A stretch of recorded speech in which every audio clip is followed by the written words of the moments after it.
Andrés Malamud. Él es politólogo estratégico internacional, es investigador de la Universidad de Lisboa y es el analista político internacional más consultado por sus agudos conceptos. Él es escritor y referente de la Universidad de Maryland, College Park, Estados Unidos, y del Instituto Max Planck de Derecho Público Comparado y Derecho Internacional de Heidelberg, Alemania. Le cedemos la palabra. Mi idea es hacer una introducción para que después haya preguntas, porque para el tema de hoy hay más preguntas que respuestas. La charla de hoy es sobre Argentina, la siguiente sobre la región y la última sobre el mundo. Pero para entender Argentina hay que entender el contexto. Los argentinos, como todos los pueblos del mundo, somos ombliguistas. Nos pensamos que somos únicos, que algunas cosas nos pasan solamente a nosotros. Y lo que voy a sugerir es que somos un país dentro de un grupo de países. Vamos a ver qué grupo. En América Latina hay 4 tipos de países. Para Alberto Fernández, 5. Y fíjense si no es sentido común. Uruguay es una cosa y Venezuela es otra. Cuando pensamos en un patrón de comportamiento, en un tipo de país específico latinoamericano, erramos, no existe tal cosa. En Uruguay está todo bien. La macroeconomía es estable y la política también. En Venezuela está todo mal. La democracia ya no existe y la economía es una catástrofe, emergencia humanitaria.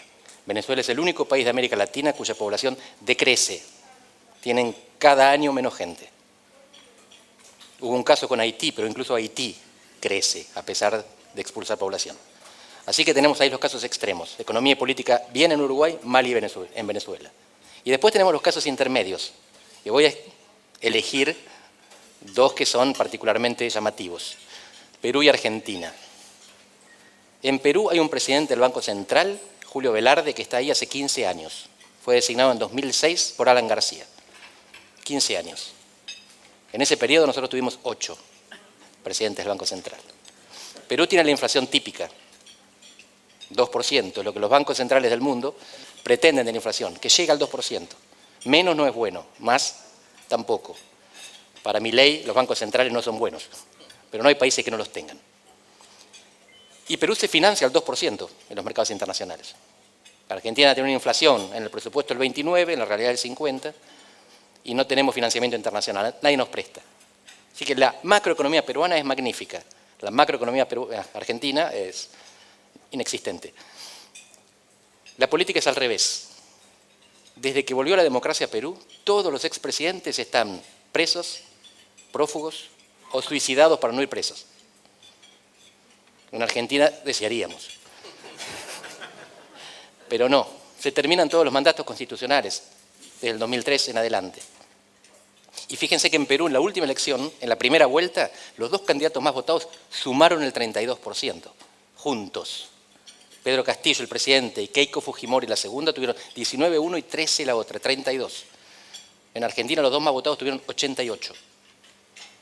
La política argentina es inexplicablemente estable, por ahora. Tenemos economía rota y política estable en Argentina, y lo contrario en Perú. Política rota y economía estable. ¿Cómo se explica esto? ¿Cómo se explica que Perú sea el país que tiene la mayor cantidad de muertos del mundo por la pandemia, cuando tuvo la cuarentena más restrictiva? Porque hay 70% de informalidad laboral. La gente tenía que salir a ganarse la diaria todos los días, no hay cuarentena que resista. Y en muchos casos tenían que salir a comprar comida todos los días, porque por pobreza no había heladeras. Bueno, esto es simplemente para que entendamos que en Argentina hay cosas buenas, pasan cosas buenas. Hay provincias correctas. Yo vengo de una, la de Buenos Aires, que es la menos correcta, y ahora les voy a mostrar por qué. Pero vamos a pasar de la comparación al caso. Lo que les muestro acá no es Perú, no es ninguno de los países que mencioné, es Brasil, que es un poco más raro y mucho más llamativo. Cuando vengo a Argentina me preguntan, ¿qué piensan en el mundo de nosotros? Y mi respuesta es, no nos ven, porque está Brasil adelante. Y por suerte piensan muy mal de Brasil, con Bolsonaro. Cuando se corren un poquito y ven lo que hay detrás, dicen, no es tan malo. En Argentina tienen un papa, jugadores de fútbol, tienen premios Nobel. Brasil, bueno, esto es Brasil. Desde la democratización, 1985, la línea roja es la cantidad de partidos relevantes en elección presidencial. Había dos, el PT de Lula y el Partido Socialdemócrata brasileño de Fernando Henrique Cardoso. Entre ellos dos se llevaban todos los votos para presidente. Pero para el Congreso, diputados y senadores, había esa fragmentación. Eso se mide con unos numeritos que están tapados acá. Quedaron del lado de San Luis. Pero ahí arriba dice 16. El número efectivo de partidos, una ecuación que tenemos los politólogos. El politólogo más importante italiano, Giovanni Sartori, decía que después de 8 partidos efectivos la democracia no funciona. Y Brasil tenía 16. Y la democracia empezó a tener problemas. Entonces, nosotros veíamos por arriba la estabilidad presidencial y por debajo se los comía la fragmentación parlamentaria. Esto es Argentina. Es un poco más simple para ver, en el 83 empieza la democracia, esto está medio hasta 2015, después hubo algunas elecciones más. Esto es como, primero, oscila el sistema de partidos argentino. ¿Oscila por qué? Porque cada 2 años elegimos, pero solo cada 4 elegimos ejecutivos. Cuando elegimos ejecutivos cae la línea. Los argentinos no quieren perder el voto. Concentran el voto cuando se elige presidente, gobernador o intendente. En las legislativas como esta fragmentan, no pierden el voto si votan al tercero, porque entra igual. Acá en Córdoba no sabemos. Pero fíjense que en 2001 se rompe el sistema de partidos. Tremenda fragmentación. En el 2003, con 5 candidatos que se acercan al 20%. Y después se empieza a recomponer. Esa elección que dice 3,8 número de partidos es la de Macri con Scioli. Y la de Macri con Alberto Fernández fue todavía más chica. Argentina tiene un sistema de partidos muy concentrado. La pregunta que no conseguimos responder con facilidad en Argentina es por qué la política sigue tan estable y la gente sigue votando los mismos partidos a pesar del desempeño de esos partidos en el gobierno. Y hay algunas respuestas que no son económicas. Y una es institucional. La línea azul es la PASO, las PASO, existen desde entonces. Esto es 83, aquello es 2019. Los circulitos rojos son elecciones provinciales. Cada año hay más o menos 24, cada provincia decide en qué fecha. Y cuanto más arriba más fragmentación, cuanto más abajo menos fragmentación. Las PASO lo que hicieron fue reducir la fragmentación partidaria. Nos estábamos fragmentando y esto lo que provocó es que ahora votemos a menos partidos. ¿Por qué? Porque tiene un efecto de eliminación. En las PASO se presentan muchos candidatos, el que no supere el 1,5% queda fuera. Antes de las PASO, ahora vamos a ver, teníamos hasta 15 boletas presidenciales en el cuarto oscuro. Ahora tenemos 6. Miren, en la última elección presidencial, estas 9 se presentaron a las PASO y 3 quedaron descartadas, las 3 de abajo. Entonces, cuando el ciudadano entra en la general del cuarto oscuro, se encuentra una cierta limpieza.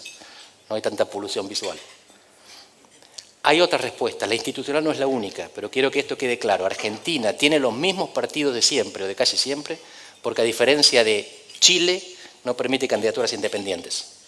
Hay extrapartidarios, pero listas partidarias. Los partidos son los gatekeepers, los patobicas en la puerta de la fiesta, no dejan entrar a cualquiera. Y a diferencia de Brasil, hay que estar en un partido. Bolsonaro pasó por 9 antes de llegar a presidente y hoy no tiene ninguno. En Argentina no existe tener un partido, no tenerlo.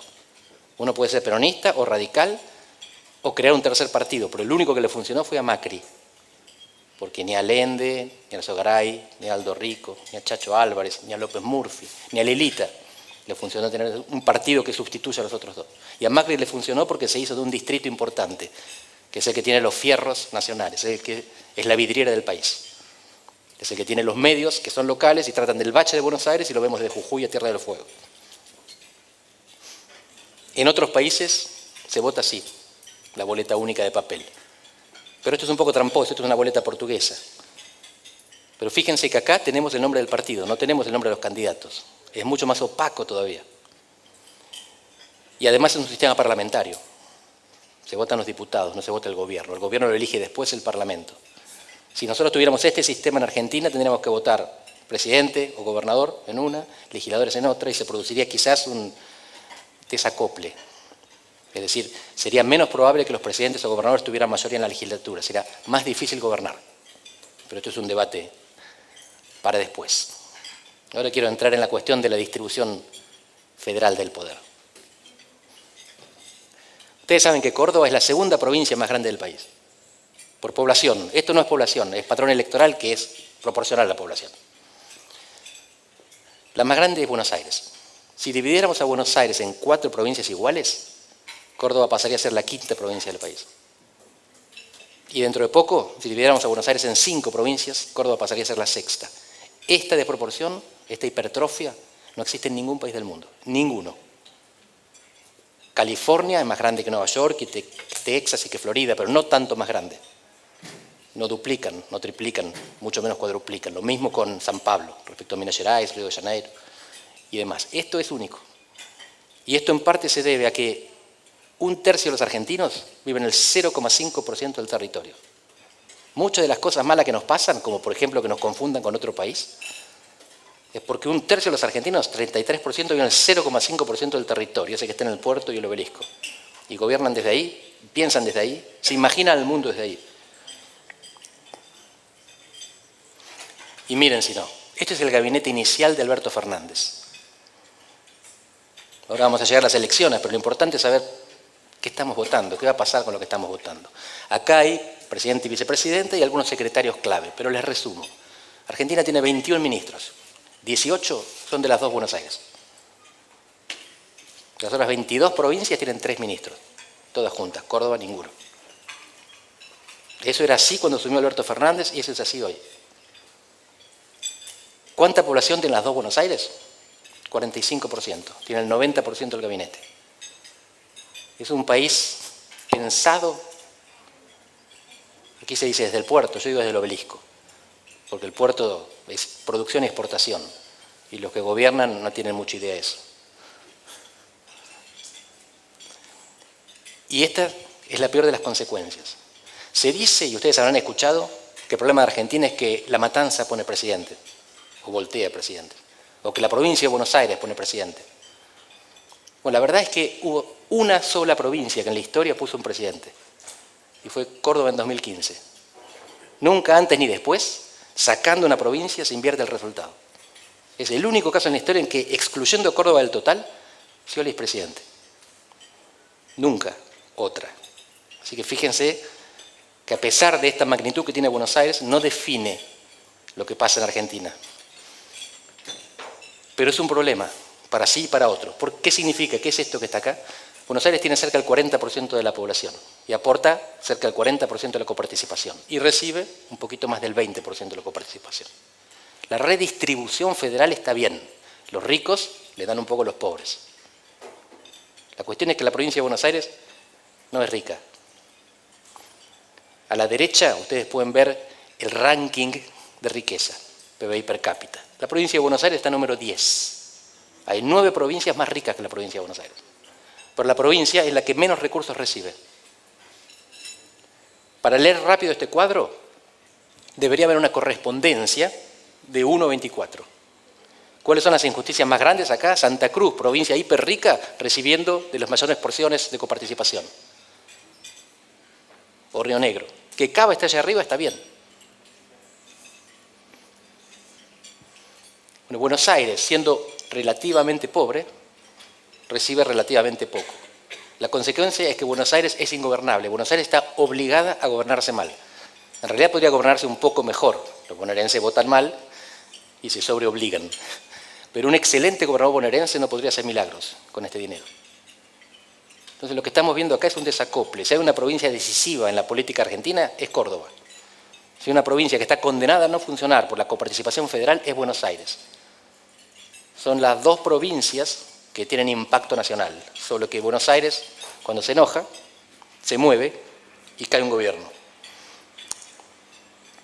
Y esto que les estoy diciendo se convirtió en el sentido común de los medios porteños. Les voy a mostrar ahora los resultados de 8 elecciones intermedias, desde el 87 en adelante, para que vean cómo se lee desde el obelisco. 1987 ganó Cafiero. ¿Candidato a qué era Cafiero? Gobernador bonaerense. El PJ venció en 16 provincias, la UCR en 2. ¿Se acuerdan cuáles 2? Únicamente Córdoba y Río Negro.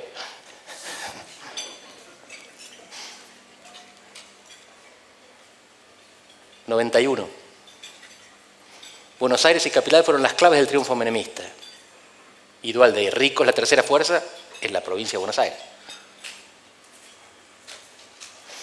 La alianza cambió el mapa político, Graciela fue la gran figura de la elección. Acuérdense que no estamos hablando de elecciones nacionales, son 24 elecciones distritales. Y siempre Buenos Aires está en la tapa. El nombre o la figura del candidato. Duhalde arrasó. Duhalde era candidato bonaerense. ¿Dónde está Córdoba, Santa Fe? Cristina aplastó de nuevo. Cristina contra Chiche. La derrota de Kirchner contra Lica Alicate. Todo bonaerense. Massa arrasó de nuevo. Y fíjense cuántos arrasó. O derrotas muy duras. ¿Qué consecuencias tuvieron estos resultados después? Pocos. De Narváez no fue presidente. Massa no fue presidente de la República. Tiene una presidencia, pero no es la que él quería. Macri ganó más de la mitad del país y venció a Cristina en provincia. Siempre la provincia es la vidriera de la elección. La tapa del lunes de los diarios va a ser bonaerense. Ahora, ¿cuánto importa el resultado bonaerense? Por lo que vimos hasta ahora, muy poco. La mayoría de estas elecciones intermedias no anticipó el resultado posterior. Quien gana en la provincia de Buenos Aires, no sabemos qué resultado va a tener en la siguiente. No hay un patrón directo. Y si fuera estadístico, la mayor parte de las veces hace sapo después. Porque Bullrich le ganó a Cristina. Y Cristina volvió 2 años después con Alberto. Y ya hablamos antes de Narváez y de Massa y de Graciela Fernández Mejía y de Cafiero. Todos sueños presidenciales que surgen en la elección intermedia y se rompen en la elección siguiente. La provincia de Buenos Aires es siempre tapa de los diarios, pero casi nunca cimiento de la política nacional. Y en la provincia hasta ahora teníamos este patrón. Ganaba el peronismo. Las dos excepciones fueron cuando Herminio Iglesias pierde contra Armendáriz, el alfonsinazo, y María Eugenia Vidal.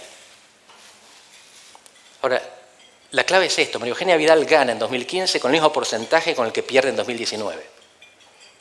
Se mantuvo estable. La diferencia fue que el peronismo estaba separado en 2015 y unido en 2019. Esa era una constante de la política argentina desde el 83. El peronismo unido solo pierde contra Alfonsín. Quizás este año se termine esa constante. Lo que estamos viendo es la política en movimiento, algo que muchos imaginaban que no podía pasar. Que el peronismo unido no solamente pierda, sino que haga una elección que lo deja por debajo del 30%, cuando nunca bajaba unido del 38%. Y esto es importante por lo siguiente, esto es más cualitativo que cuantitativo. El peronismo fue la fuerza de los sectores populares, el partido político de los sectores populares, sobre todo definidos como asalariados sindicalizados, de una Argentina que tenía 4% de desempleo. Hoy es una Argentina con 40 y pico % de pobres, con mucho más desempleo y mucha informalidad. Y el peronismo se está dividiendo. El 2001 partió el radicalismo. Estos años están partiendo el peronismo. ¿Qué es más peronista, un sindicato o una organización social? Depende de quién le pregunten. Y no está claro que vayan juntos. Estamos observando que el país del empate entre el peronismo y el no peronismo se está dividiendo. Y si hay 3, 2 derrotan al tercero. Y no está claro que los 2 que están adentro del frente de todos estén cómodos en el frente de todos. Y ahora, miren, antes de las PASO esto podía llamar la atención, ahora es algo que parece hasta común. Este cuadro puede parecer complicado, pero es muy simple. La línea azul es el peronismo, súper estable. Esto es provincia de Buenos Aires. La línea roja es el radicalismo y sus aliados, que puede ir de arriba y ganar, caer en las profundidades y volver a subir. La línea gris es un tercero, que ahí arriba fue, por ejemplo, Massa o de Narváez. De nuevo, uno tiende a pensar que el peronismo unido es invencible, que el peronismo gana en las elecciones. Fíjense ustedes, estas son las 3 últimas elecciones intermedias. En 2009, toda la lista de lujo de Scioli, Massa y Kirchner pierde contra de Narváez. En 2013, Massa le gana a Insaurralde. En 2017, Cristina pierde contra Bullrich. Y ahora se da otra vez. ¿Qué significa esto? Que en las últimas 4 elecciones intermedias, que son cada 4 años, los últimos 16 años, el peronismo perdió siempre las elecciones intermedias en la provincia de Buenos Aires. Y de todas las elecciones, de las últimas 7, perdió 5, a nivel nacional inclusive. Si uno mira los números, el peronismo es una máquina de perder elecciones. Y esto va contra el sentido común, tendemos a pensar lo contrario. Esto que estoy diciendo es para pensar lo que viene. Hay mucho temor de una radicalización en caso de derrota. La radicalización la intentaron en 2011, el Vamos por Todo, con el 54% de los votos, y no pudieron. No pudieron ir por el campo, no pudieron ir por Clarín, no pudieron ir por la justicia. Con el 30% de los votos, la radicalización es impensable, no impracticable, es impensable. La única manera de concretarla es con Fuerzas Armadas, que Argentina no tiene. Argentina tiene la mitad de las Fuerzas Armadas de Venezuela, que no es una potencia militar. Venezuela es una dictadura militar. Argentina está lejos de la tiranía. No hay fuerzas capaces de imponer la tiranía, pero está más cerca de la anarquía. Está más cerca de la pueblada, de la gente saliendo a la calle a perseguir a los dirigentes, con la cabeza de los dirigentes, que de dirigentes que se apropian del poder y lo monopolizan a su servicio. Tenemos una sociedad muy arisca, muy complicada, y la pobreza no beneficia la moderación de las bases. Así que lo que Argentina enfrenta es un periodo turbulento. No les voy a decir que sé lo que va a pasar. Lo que les estoy sugiriendo es que el escenario de radicalización política es improbable. La pura moderación también es improbable. El camino intermedio no es algo tibio, es algo ambiguo. Es Cristina, el kirchnerismo, haciendo alianzas con el Frente Oriental, con China y Rusia, y defendiendo a Nicaragua y Venezuela, mientras Guzmán, Culfas y Jorge Argüello, el embajador en Washington, tratan de llegar a un acuerdo con el Fondo Monetario antes de marzo. Es más o menos lo mismo que vemos ahora.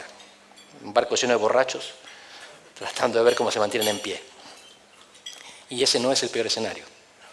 Como veíamos antes, Venezuela es el peor escenario, y Perú y Chile, que son los ejemplos de estabilización macroeconómica, hoy están rotos políticamente. Y si ustedes hablan, como hoy comentábamos, con empresarios o diplomáticos chilenos en off, les van a decir, no que tienen problemas, les van a decir, Chile se terminó. Así es como lo expresan. No estoy diciendo que sea verdad, estoy diciendo que así lo parece. Chile se terminó. La gente decidió que no quería lo que habíamos creado, lo rompió. ¿Qué está pasando en Chile? Está hoy primero Kast, un candidato de ultraderecha que propone, bueno, todavía no dijo lo de meter bala como queso Gruyère, como dijo un candidato acá en la provincia de Buenos Aires, pero cosas por el estilo. Un candidato muy duro de ultraderecha. Cuando parecía que Chile escoraba a la izquierda, surge la alternativa. La política es pendular. Y Argentina, aunque no parezca, sigue siendo un país, no parece, ¿verdad?, de moderación política. La grieta es retórica, la grieta nos engaña. La grieta, en términos técnicos, se llama polarización afectiva, por contraste con polarización ideológica. No estamos diferenciados por lo que pensamos, sino por lo que sentimos. Odiamos al otro, pero no nos matamos. En México, en Colombia, en Brasil, en buena parte de América Latina, ser militante político, periodista, tiene riesgo de muerte. Hay asesinatos todas las semanas. Todas las semanas. En Argentina no hay violencia política. Hay violencia institucional. A veces hay un chico que muere en una comisaría y eso está muy mal. Pero no es violencia política. La intencionalidad no es generar efectos de distribución del poder. Y hay, de nuevo, aunque no nos parezca, menos violencia social que en el resto de América Latina, salvo Chile. No lo vemos porque los casos son notorios y porque cada injusticia, cada vida vale el mundo, decía Schindler. Pero aún así, Argentina está bastante mejor que todas las alternativas. No lo sabemos porque no viajamos mucho a las alternativas, pero el índice de homicidios en Argentina es de 5 cada 100.000 habitantes por año. En México es 25. En Brasil es 30. Y en Venezuela era 60 la última vez que contamos. Ya no hay estadísticas en Venezuela. ¿Qué va a pasar? Esto que les muestro acá es la división que hace Poliarquía, el grupo de Eduardo Fidanza y Alejandro Katterberg, de cómo pensamos los argentinos. Y nos dividen en 5. Dicen, miren, hay un 20, 20 y pico % que son cristinistas y van a votar lo que ella diga. Y un 15, 20% que son macristas y van a votar lo que él diga. Y después hay 2 grupos que odian al otro, son anticristinistas, por lo tanto van a votar algo parecido a lo que esté del lado de Macri o viceversa. Y los nini, 20%, son los que odian parejamente a todos. Los nini terminan definiendo las elecciones. Macri le ganó a Scioli por 2,5%. Alberto le ganó a Macri por 48%. Es decir, si 5% se daban vuelta, cambiaba el resultado. Hay una estructura permanente, la gente que odia al que está enfrente. Los que nos odian por igual, o los que no les importa mucho, Los electores blandos son los que terminan definiendo las elecciones. La grieta no define las elecciones, la define sobre todo la economía. Y la economía hoy no está muy bien. Y la economía en los países como los países de Sudamérica no depende siempre de lo que hace el gobierno. Depende, ustedes lo conocen bien, de factores externos. El precio de las commodities, que define sobre todo China, cuánto crece, y la tasa de interés internacional, la liquidez, que define sobre todo la Fed, el Banco Central de Estados Unidos. Y los países latinoamericanos toman decisiones ajenas. La pregunta es si con esta grieta y este porcentaje de independientes que definen las elecciones es posible la cooperación, que es lo que nos puede sacar del empate. Algunos creían que sí y otros no están tan convencidos. Por ahora están los 4 libres. No sabemos qué va a ocurrir con esto, pero estas son las alternativas que se enfrentan. Y la oposición ahora, y voy cerrando, tiene 2 opciones que Larreta explicitó claramente en el último coloquio de IDEA. La opción 50-50, que es la que proponen los duros. Ganamos con el 50% y gobernamos con el 50%. Y la opción 50-70, ganamos con el 50% pero no alcanza. Hay que ampliar la coalición y gobernar con el 70%, dividir a los de enfrente. No se sabe quién va a ganar todavía. En todo caso, esta elección no define eso. Esta elección es intermedia. El peligro sería que genere expectativas que el Congreso no puede satisfacer. Y que la gente vote pensando que cambie algo, gane, no cambie nada, y salgamos a romper todo. Pero si salimos a romper todo, yo sugiero que nos enfoquemos en lo que hay que romper, que es el AMBA. Estos son los tipos que nos gobernaron durante 1 año y medio. El porteño de Puerto Madero, que gobierna el país, el porteño va cambiando de barrio, que gobierna la ciudad de Buenos Aires, es lógico, ya tuvieron cordobeses gobernándolos, y el porteño que gobierna la provincia de Buenos Aires. Voy a sugerir que el problema de la Argentina es un problema de diagnóstico. Y es un problema de diagnóstico porque los tipos miran al país desde ahí. Y lo que ven es la General Paz. Hasta que no se tome conciencia de que esto está pasando, es muy difícil que el país sea considerado el problema y la solución. Y la última vez que hubo noción de esto, bueno, fue en el siglo XIX. Primero cuando los caudillos ataron los caballos en la Plaza de Mayo y después cuando descabezaron la provincia de Buenos Aires en 1880, pero volvió a crecer. Hay que hacer algo con la hidra. El problema no es Córdoba. Gracias.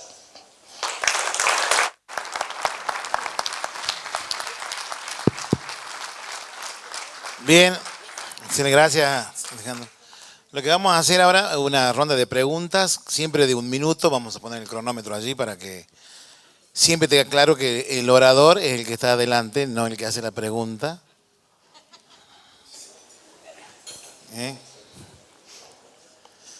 Quien quiera puede levantar la mano allí.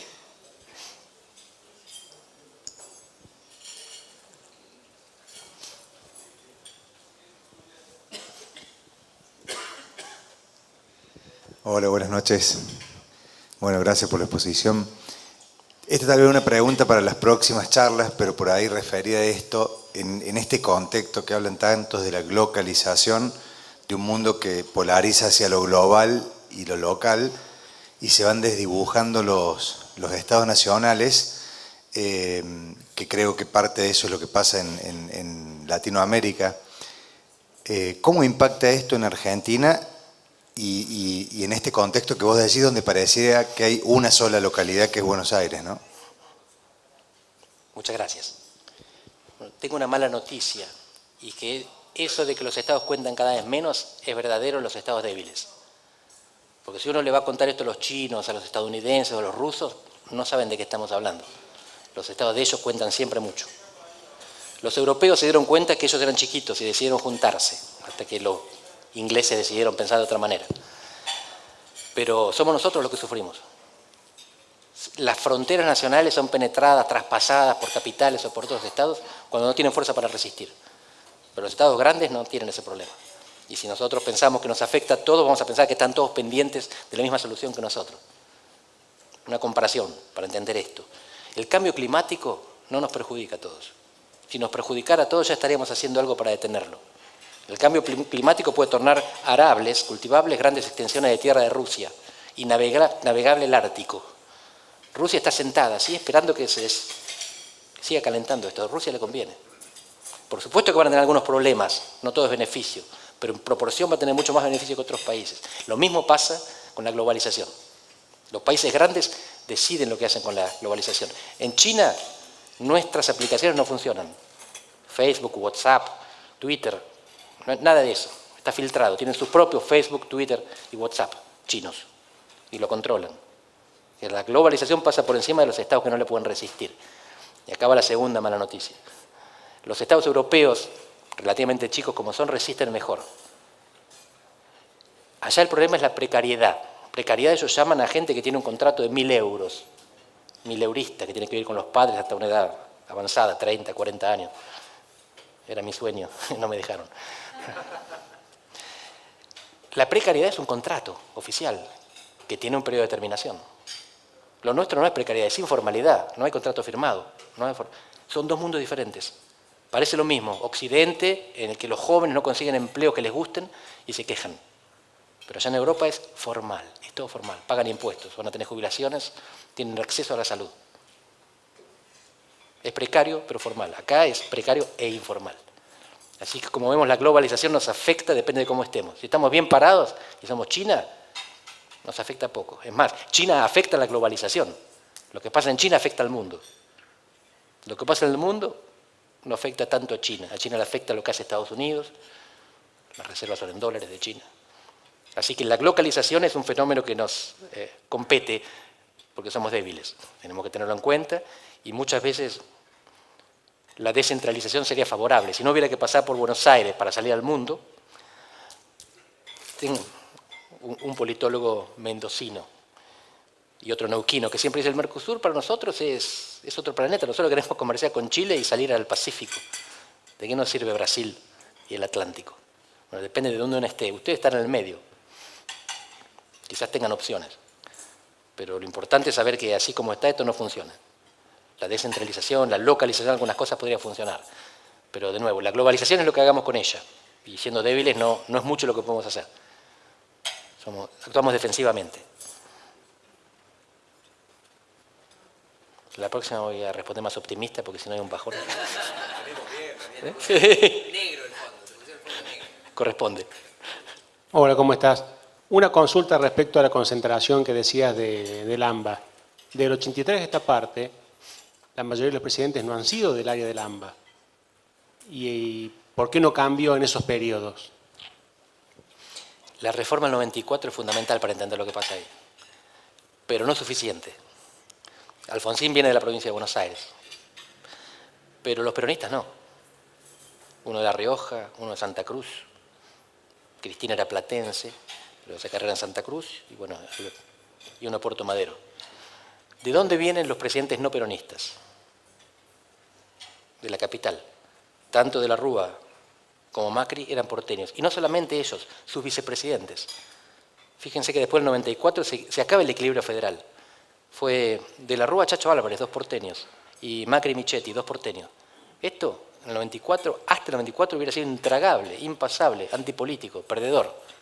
Se acabó el equilibrio. El peronismo viene del interior porque tiene el conurbano garantizado.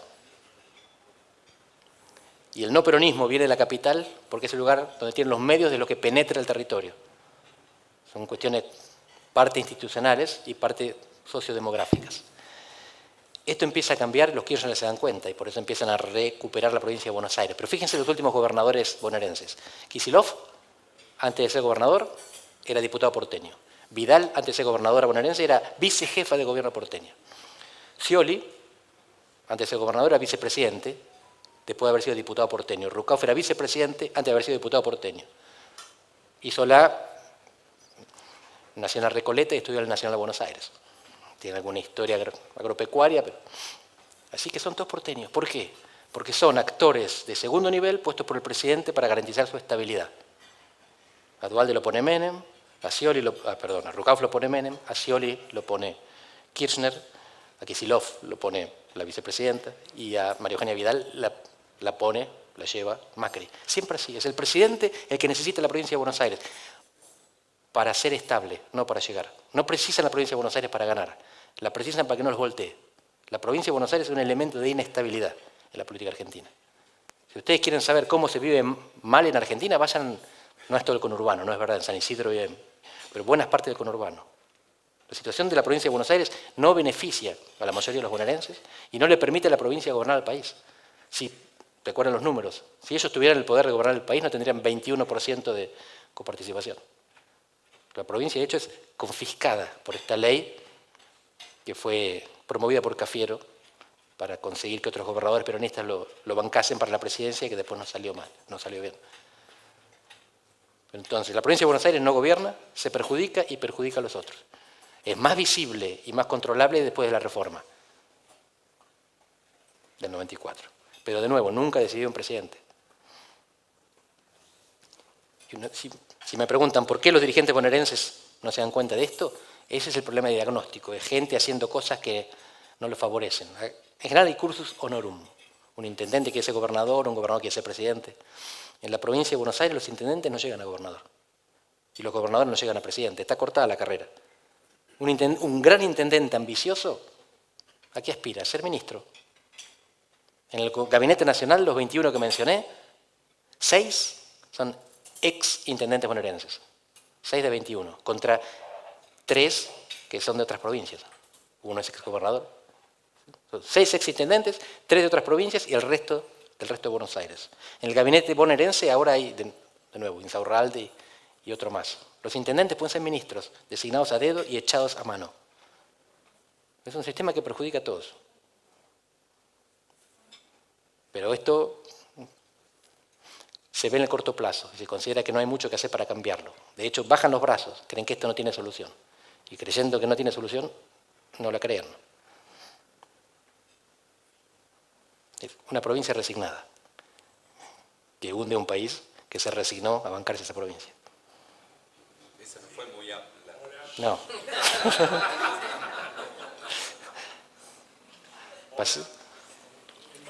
En que el mundo está necesitando alimentos, como el caso de Gran Bretaña que se quedó sin carne y todo. No puedo entender qué motiva a este gobierno de patearse en contra, atacando el campo, que son las principales fuentes de recursos para Argentina, tanto en la parte agropecuaria como en la parte de carne. ¿Qué es lo que motiva tanta estupidez? Así no voy a conseguir ser optimista.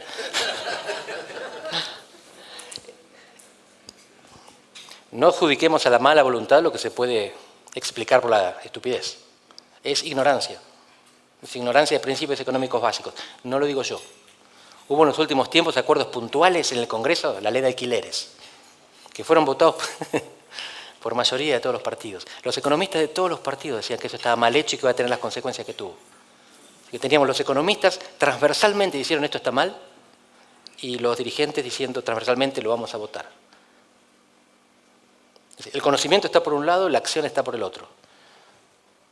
¿Qué es lo que prevalece? Algunos pueden pensar es el interés de corto plazo. Yo creo que la estupidez se explica mejor. De hecho, algunos después se demuestran arrepentidos. El problema de Argentina no es que está lleno de mala gente. La grieta lo que nos hace es pensar que el otro es malo.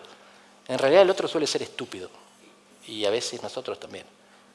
En el caso de Kicillof es outstanding. Todo indicaría que estamos ante el fin del kirchnerismo. Eso por lo menos decíamos. ¿Cómo ves que se puede reorganizar el peronismo? Porque no se ve ningún líder que lo pueda encabezar. La sintetizo. ¿Cómo se puede organizar el peronismo si se acaba el kirchnerismo? Es difícil que se acabe el kirchnerismo. Puede quedar limitado a una expresión territorial fuerte, sobre todo en el sur del Gran Buenos Aires, que son unos millones de votos. El gran problema de organización, el gran problema es un dilema de organización colectiva.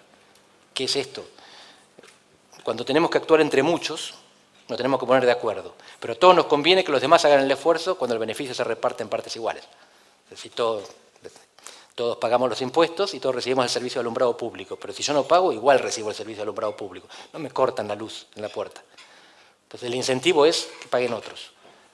En el peronismo no hay un punto nodal de coordinación, porque ese punto debería haber sido Sancor, Santa Fe y Córdoba, las dos provincias más grandes que tienen peronismos fuertes, que ganan a pesar de ser derrotados a nivel nacional. Macri ganó en Santa Fe y Córdoba, pero perdió su partido para las gobernaciones. ¿Qué es lo que impidió que se coordinase en Santa Fe y Córdoba? Que no alcanzan. Santa Fe y Córdoba juntas son la mitad de la provincia de Buenos Aires, pero es a partir de ahí que se genera atracción para los demás. Bueno, dicen que el estado de salud de Schiaretti y la no reelección en Santa Fe, una de las dos únicas provincias junto con Mendoza que no tiene reelección. Entonces el gobernador empieza a gobernar y ya está terminando. Y ya está preocupado por los que vienen, que lo están serruchando. Además Santa Fe tiene otros problemitas.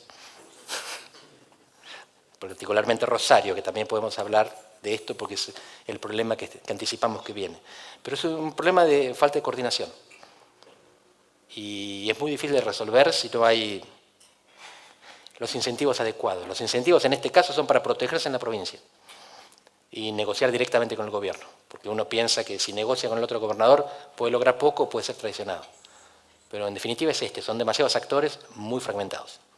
No hay alguien suficientemente poderoso. Y no hay nadie suficientemente poderoso porque la provincia de Buenos Aires es demasiado grande. Es el 40% de todo. Hay que hacer mucho esfuerzo para equilibrarla. Y a ese punto ya terminó mi gestión.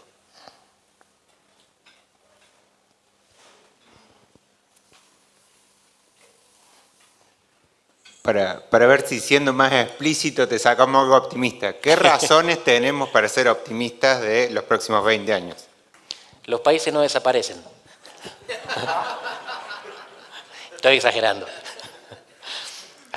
En Europa hubo un sistema darwiniano de creación estatal. Los países que no eran eficientes para defenderse o para producir eran comidos por el de al lado. Acá no. Estamos condenados a convivir con Argentina. Y ahora te voy a dar una de verdad, que es optimista aunque no parezca, es optimista por comparación. ¿Cuál fue el país que mencioné al principio como más exitoso de América Latina? Uruguay, ¿verdad? Es el país al que se van nuestros ricos, o para no pagar impuestos, o porque es más bonito, tiene playas, no tiene peronistas, dirían algunos. Uruguay tiene 18% de su población viviendo en el exterior. Es un país demográficamente explotado. No nos damos cuenta de esto, ellos no se quejan. Formación calificada. 4% de los uruguayos viven en Argentina, unos 160.000. ¿Saben cuántos argentinos viven en el exterior? 2%. Portugal, el famoso milagro económico de Portugal, después del ajuste de 2011, la crisis global del capitalismo, mi salario nominal bajó 23%. Yo ganaba 100 y pasé a ganar 77. Y no explotó Portugal. ¿Cuántos portugueses viven afuera? 5 millones. ¿Cuántos adentro? 10 millones. Nosotros estamos haciendo una catástrofe porque la mayoría de los jóvenes argentinos dicen, si pudiera me iría. Pasa en todos los países. En casi todos.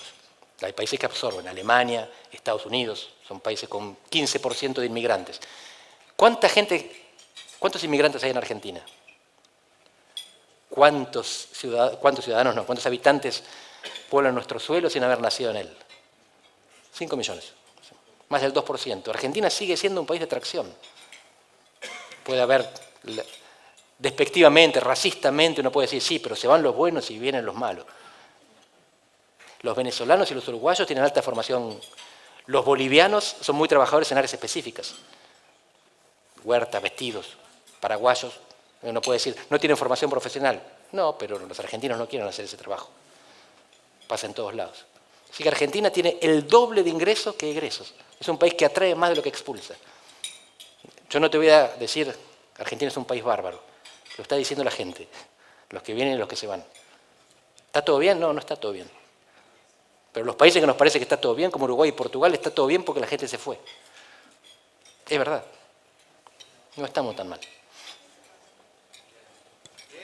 Bien.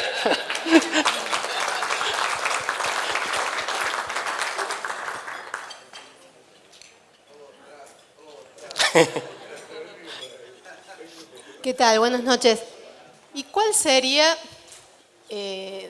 dirías vos, la salida para esta eterna compulsión a la repetición que tienen los argentinos de esta siempre díada entre los peronistas reales, los que no son peronistas, los radicales, los socialistas? ¿Cuál sería la salida? Porque permanentemente es una compulsión a la repetición, es cíclico. ¿Qué crees que debería pasar para que esto, si se hiciera una ruptura y pudiéramos pasar a otra estructura? ¿Qué pensás? Argentina es un país periférico, vulnerable y dependiente. Periférico porque estamos en un lugar lejano del mundo, vulnerable porque dependemos de vientos externos, de factores que no decidimos, como commodities y tasa de interés, y bueno, dependiente porque son otros los que deciden el valor de estos factores. Somos tomadores de vientos. Lo que tenemos que hacer es poner las velas en la dirección en la que queremos ir. Y en Argentina, desde el 75 no sabemos en qué dirección queremos ir. Argentina tuvo dos modelos de acumulación, de crecimiento e inserción mundial. Uno, el fundacional, exitoso, agroexportador. Producimos en el sector primario y lo vendemos afuera. En 1930, con la crisis, Gran Bretaña define la preferencia imperial. A partir de ese momento le van a comprar a los miembros del Commonwealth. Australia, Nueva Zelanda, Canadá, y nosotros habíamos tenido la desgracia de echarlos en 1807, y esto es broma, no quiero que me acusen de ser cordobés.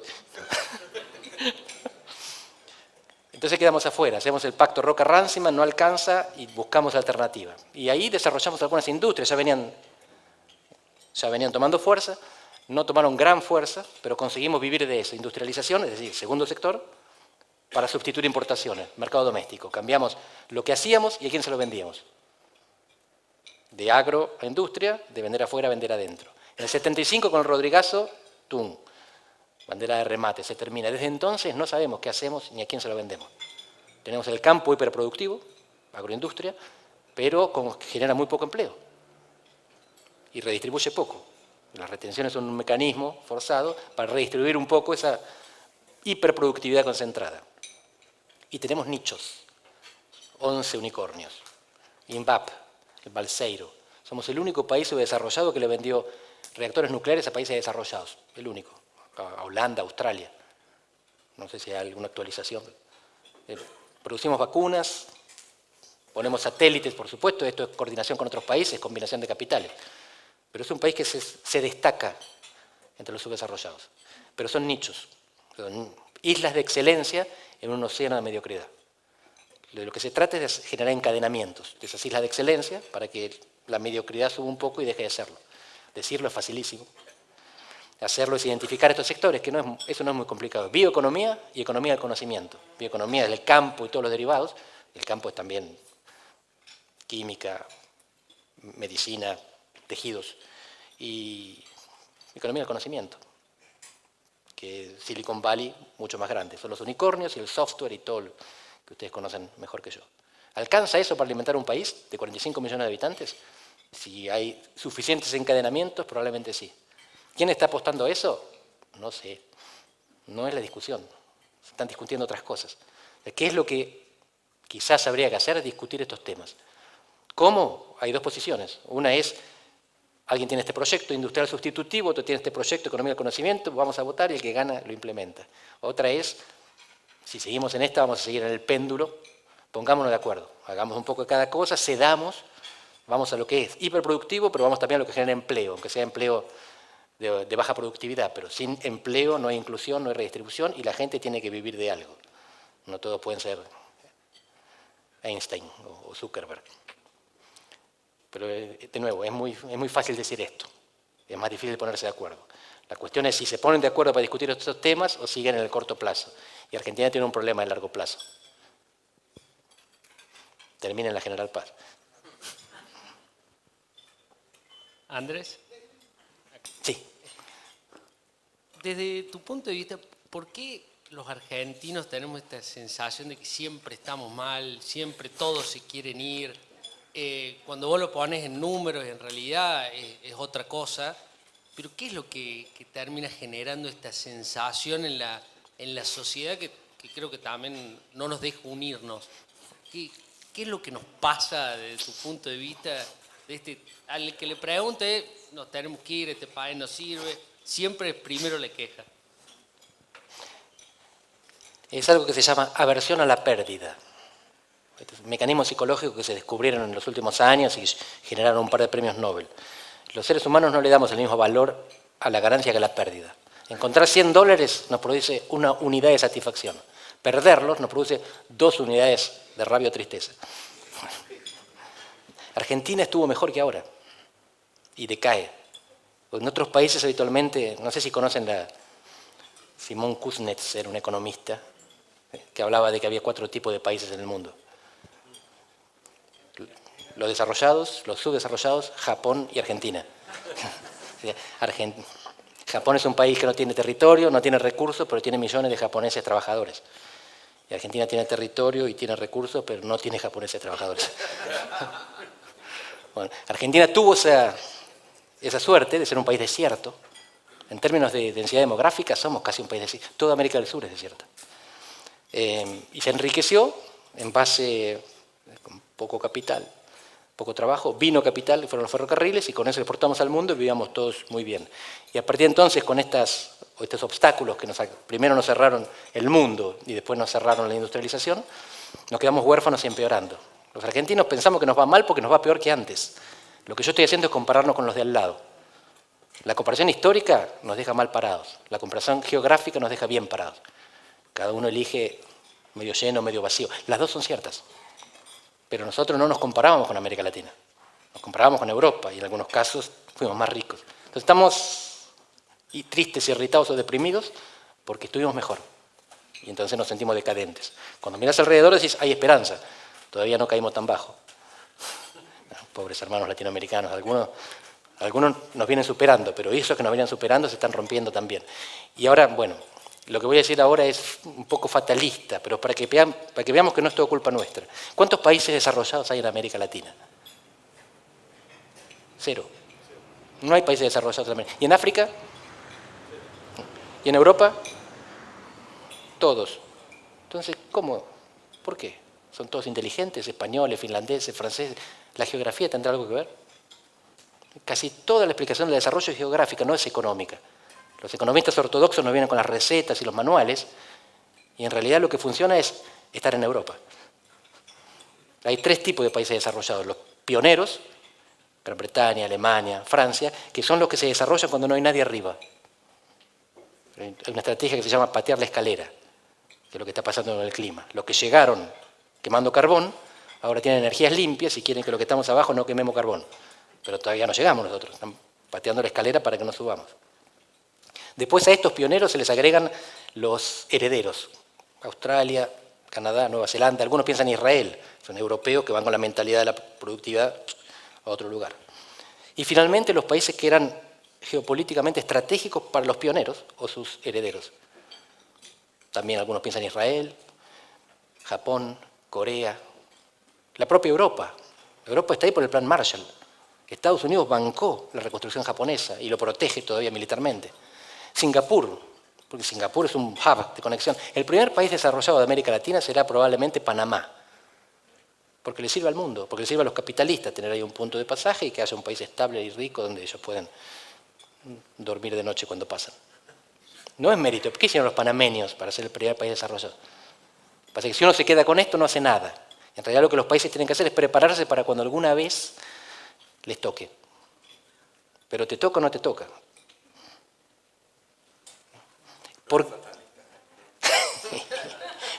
La cuestión es que si estás preparado, a lo mejor viene un vientito. ¿Por qué Argentina se semidesarrolló a principios del siglo XX? Porque éramos como Australia, Canadá, Nueva Zelanda. Teníamos el mismo estatus real fáctico, no formal, con Gran Bretaña. Entonces, un pionero que nos traía los trenes y nos compraba los productos. Cuando ellos decían en 1930, ustedes ya no son parte de mí, nos caímos del mundo. De nuevo, no hubo nada malo que hubiéramos hecho. Y ahora, la parte menos fatalista. Podemos no ser desarrollados, pero no siendo desarrollados podemos ser Haití o Uruguay. Mejor ser Uruguay. La responsabilidad de la situación ¿es solo de los políticos? Ellos dicen que no. No. En el país se habla, o sea, predomina, o sea, está politizado todo el tiempo, ¿no? Si cada 2 años se vota, termina de votar, al mes siguiente ya está hablando para las próximas elecciones, porque siempre como votamos al menos malo, nunca estamos conformes en lo que votamos, nos damos cuenta a los 2 meses nomás. Ahora, esa posición a los políticos, ese lugar a los políticos, se lo tomaron solos, se lo dio la sociedad por cómoda, y ahora estamos diciendo, che, el problema es solo de los políticos. ¿Qué hacemos los grandes empresarios, los grandes o los otros poderes que están en el país que se callan la boca y no se oponen. Un excelente punto porque nos compromete a la acción. Intento de respuesta. ¿Alguien está satisfecho con sus políticos?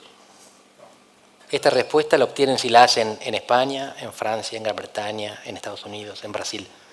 Nadie está satisfecho con sus políticos. En todo Occidente, las instituciones con imagen más negativa, con menos imagen positiva, son siempre los parlamentos y los partidos, siempre.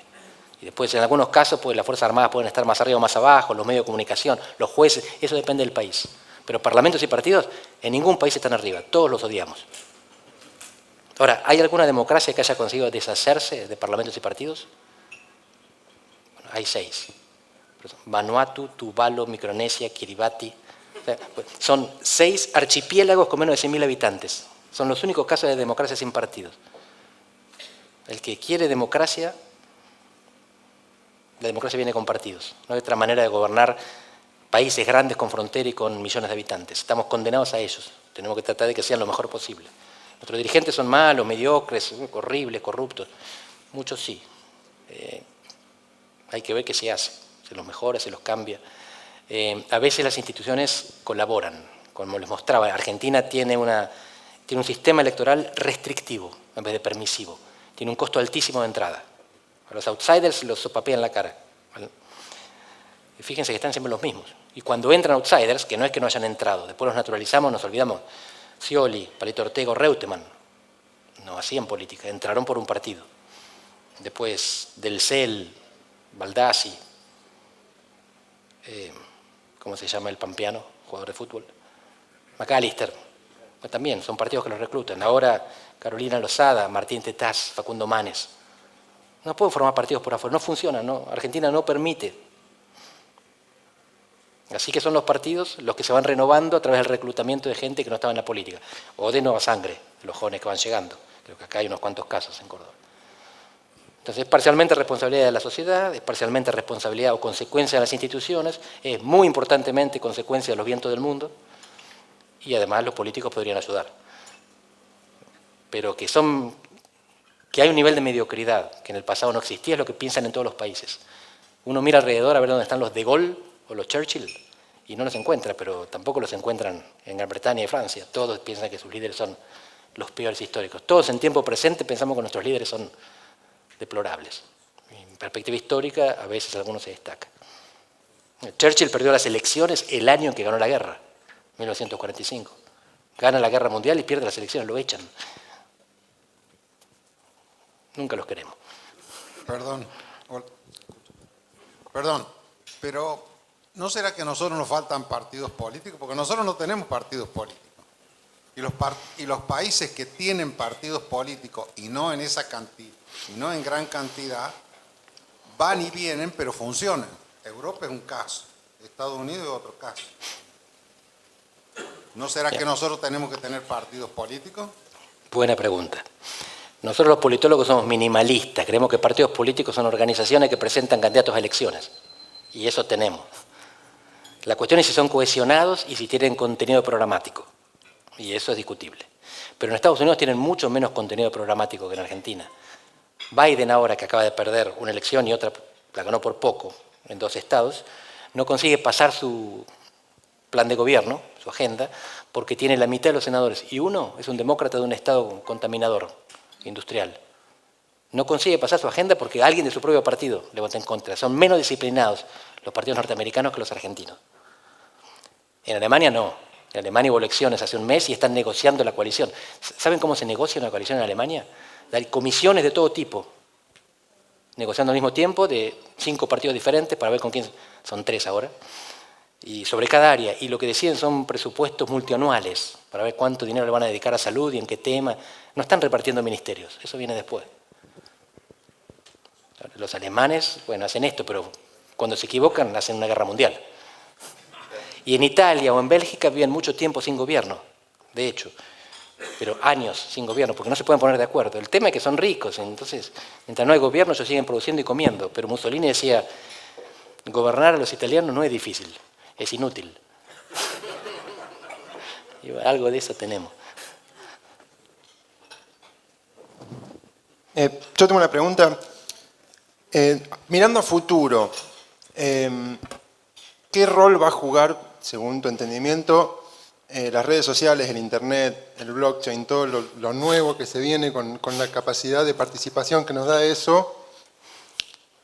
Digamos, ¿hasta qué punto va a dar más democracia o hasta qué punto vamos a estar más controlados? Es decir, ¿vamos a tener más primaveras árabes o vamos a tener más Cambridge Analytica? Sería la pregunta. Buenísimo. La primavera árabe tampoco funcionó muy bien después, todos la celebramos y después terminó en restauración autoritaria en la mayor parte de los casos. Hay un libro de Moisés Naim, un ex ministro venezolano no chavista, que si les interesa leer estos temas, se llama El fin del poder. Y él dice que en los tiempos contemporáneos es cada vez más fácil llegar al poder y más fácil perderlo.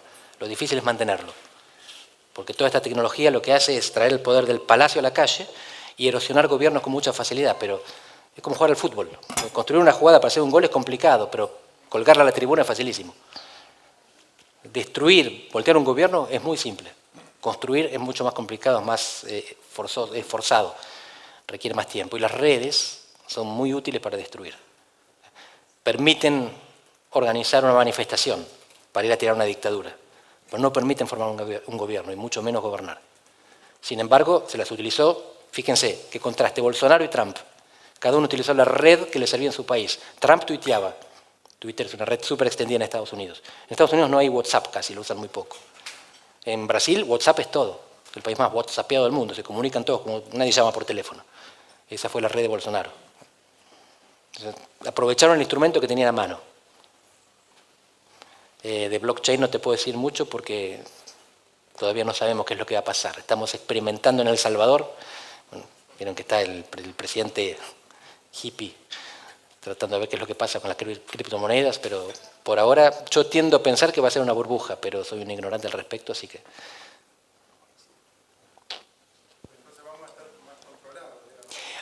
Vuelvo atrás entonces porque la pregunta es muy buena.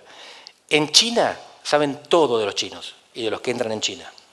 Hoy conversamos que se jactan de encontrar a cualquier persona en China en 7 minutos, porque tienen cámaras en todos lados, reconocimiento facial, inteligencia artificial y Big Data.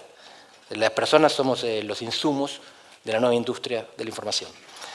En Israel tienen drones en vez de cámaras. En Occidente no tenemos ese desarrollo estatal. El que sabe todo lo que estamos haciendo es Zuckerberg, Facebook y Cambridge Analytica. Los estados, por respetar las libertades individuales, decidieron no hacer abuso de esa información, entonces lo hicieron los privados. Pero en otros países ya lo tienen completamente controlado. A veces no es individualizado. Ustedes saben cómo funciona el Big Data, ¿no? No hace falta saber quién es quién. Saben, recibe toda la información y dice, cuando llega, las personas que compran en el supermercado y saben, no sé si conocen el famoso caso escandaloso en Estados Unidos, que le llegó a casa de una adolescente productos de publicidad para embarazada. Y el padre es un escándalo y la chica se defendía y resultó que estaba embarazada. Se enteraron por los productos que veía en el supermercado. Bueno, las epidemias, esta no, pero otras se pueden anticipar también por utilización. La gente googlea síntomas. Entonces, con ese sistema se puede saber dónde se va a generar la próxima. Pero no sabemos usarlo muy bien, como esta pandemia manifiesta. Buenas noches. ¿Vos ves posible que vayamos camino a una anarquía, como estamos hoy en día? Sí. No lo quiero tranquilizar. Sí. ¿Qué es una anarquía? En el fondo, la anarquía genera el efecto pendular, que es lo que está pasando en Chile. En Chile salieron con este lema, no son 30 años, no son 30 pesos, son 30 años. Chile despertó. Y ahora salió la derecha a decir, no era así que nos queríamos despertar. Entonces la gente podría votar un candidato que es exactamente lo contrario de lo que produjeron los incidentes. Pero, una anécdota. Yo trabajaba en Buenos Aires en diciembre del 2001 y vi lo que era esa ciudad tornarse Líbano. En el centro, pero todas las calles del centro de Buenos Aires tenían mitad gomas quemadas y mitad vidrios y palos de las vidrieras que habían roto los bancos. Entonces, y en enero me voy de vacaciones a la Patagonia Y estoy viendo en un kiosco cualquiera que pasan en televisión cómo entraron unos vándalos y prendieron fuego unos sofás en el interior del Congreso. Y le escucho a la gente alrededor que dicen, mirá las cosas que pasan en Buenos Aires.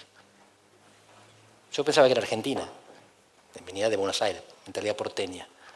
No, sí, pienso que la anarquía es probable en el conurbano, parte de la capital. No veo por qué las sociedades estructuradas, cuando hubo acá en Córdoba anarquía fue porque huelga policial y el gobierno que se abstuvo, pero son locales las causas de la anarquía, no son nacionales. Así que a lo mejor hay efecto contagio. En el 2001 hubo efecto contagio, los saqueos empiezan en Rosario, pero después, en la mayor parte de las comunidades locales se van a arreglar para reestructurarse. El problema está en el centro. Una última pregunta, Ordóñez. Sí. Los argentinos estamos muy preocupados por el lunes que viene. Hay una deformación en el mundo que se está hablando demasiado, de las deformaciones de la democracia y del apoderamiento del poder. Está pasando en Venezuela, ya pasó hace rato. Dentro del gobierno Donald Trump también se lo criticó por este tema. Brasil pasó eso. ¿Qué alternativa, qué posibilidad hay de que en Argentina ocurra algo parecido? Les voy a poner pares de países para que veamos que nada de esto es inevitable. Argentina está agrietada y Uruguay no. Países contiguos y parecidos culturalmente. España está súper agrietada. Los militares están reinvolucrando en política porque los militares defienden la unidad nacional que está en juego, está en causa en España, con el separatismo ahora catalán, antes vasco. Portugal no está agrietado. Es un país donde cuando empieza la pandemia el líder de la oposición en el Parlamento dice nosotros no somos oposición, somos colaboración. Ahora cayó el gobierno porque no pasaron el presupuesto, pero estas son cosas que pasan en cualquier administración. Estados Unidos está reagrietado. Canadá no. Así que en el mundo, en Occidente, si nosotros miramos, Alemania no está agrietada. Las ultraderecha y ultraizquierda en Alemania hicieron sapo y crecieron los partidos del centro, el verde y el liberal. ¿Sí? Hay países que sí, países que no. Argentina, de los agrietados, es el menos agrietado materialmente. Nuestra grieta es simbólica, es retórica. Es violencia simbólica, es mucha agresión. Pero no hay violencia política, por lo menos no todavía. El problema de la Argentina, de nuevo, el tema de la anarquía, es el mismo que en el resto de América del Sur. Lo que estamos viendo es un aumento de la informalidad laboral. Es muy difícil encontrar empresas contratando en blanco cantidades crecientes de trabajadores disponibles. O indisponibles, cada vez tienen menos capacidad de formación. Las empresas no consiguen trabajadores capacitados. Pero alguien está contratando, y son los narcos. Los narcos generan flujos transnacionales que los estados, reducidos a sus fronteras, no pueden controlar. Lo que viene es un aumento de la informalidad con picos de ilegalidad. Rosario es nuestro futuro, si no nos damos cuenta que para controlar eso hace falta cambiar la estrategia de combate contra la droga. No se le puede ganar la guerra a la droga. No quiero que piensen que es mi opinión. En octubre del 19 despierta Chile, explota Chile, y de eso nos enteramos todos. En el mismo mes, el mismo año, octubre del 19, México mete en cana al hijo del Chapo Guzmán. No sé si se acuerdan. Bueno, la DEA le pasa información, Sinaloa lo meten preso y no le gustó a lo del cartel. Y salieron a los tiros, balacera. Lo soltaron. El Estado mexicano no es un narcoestado. Es un Estado que no es competidor del narco, que tiene mucho más fuerza que el Estado mexicano. No hay monopolio de la violencia. Si no hay más violencia es porque está regulada por el narcotráfico. ¿Por qué Buenos Aires y Santa Fe tienen niveles similares de droga? ¿Qué es lo que tiene Rosario? ¿Qué es lo que tiene Santa Fe que no tiene Buenos Aires? Dos cosas. Primero, el puerto, punto de tránsito, como Montevideo. Y segundo, que hubo un cambio de gobierno, del peronismo al socialismo, y el socialismo no reformó la policía, pero tampoco aceptó la corrupción de la política. Entonces la policía se encargó sola de regular ilegalmente el narcotráfico, sin coordinar entre sí. Un comisario hablaba con un narco y le decía, manejate. Y el comisario al lado le decía lo mismo al narco, pero del mismo territorio. Y empezaban los tiros por el territorio. La regulación política ilegal del narco es lo que disminuye la criminalidad. Si no queremos eso, lo que tenemos que hacer es despenalizar, como hicieron en Portugal. Todas las drogas. No es delito. En Portugal. Tener drogas hasta 10 días para consumo personal no es delito. Ninguna droga.